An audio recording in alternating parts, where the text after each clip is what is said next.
Buongiorno da Rovigo, buongiorno da Leandro Maggi. Luca Zaia è arrivato a Rovigo ieri per presentare il suo libro Ragioniamoci sopra. Arrivato in perfetto orario, prima di incontrare i giornalisti e sedersi nel Salone del Grano in Camera di Commercio per presentare il libro, appunto, incontra una rappresentanza dei lavoratori dell'IRAS, affermando che il fallimento dell'azienda non è nemmeno un'ipotesi in campo. Ha annunciato che a stretto giro ci sarà un incontro con l'assessore Lanzarin e con il sindaco Edoardo Gaffeo. Ascoltiamo dalla voce dei lavoratori cosa hanno chiesto al governatore. Noi chiediamo a Zaia che si impegni come regione affinché si possa intanto risolvere, affrontare il problema case di riposo. Seconda cosa, finanziare questo sistema che ormai è al collasso. E terza cosa, oggi siamo qua per un tema particolarmente importante che riguarda la nostra città, che è l'IRAS.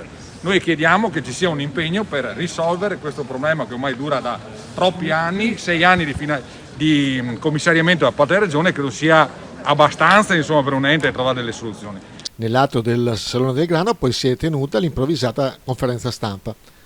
Spero che il 31 marzo si chiuda questa partita dello stato d'emergenza e delle restrizioni, però dobbiamo restare coscienti del fatto che poi dovremmo essere noi stessi con il buon senso di capire che quando entriamo, in un treno affollato, in un locale affollato, si utilizzerà quello che io definisco il metodo giapponese, e ti metti la mascherina, anche se non c'è scritto da nessuna parte che te la devi mettere. Fermo restando che abbiamo ancora 850-900 persone in ospedale, delle quali 61 in terapia intensiva, e quindi ancora la traccia c'è una traccia importante anche data dai contagi, anche se oggi nella giornata delle ultime 24 ore abbiamo circa 2000 contagiati.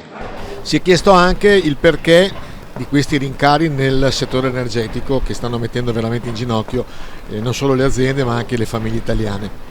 Il governo deve intervenire calmierando queste bollette, ma direi anche di più. Io inviterei anche che si facciano dei controlli, perché alcuni aumenti dei prezzi sono ingiustificabili, perché bisogna anche cominciare a dirlo, cioè non si giustifica da un giorno all'altro semplicemente in un aspetto speculativo o da notizie dei mercati ti ritrovi aumenti non previsti, che poi danno vita anche delle psicosi. Pensate a quella dell'agroalimentare, quindi dell'incetta di cibo nei supermercati.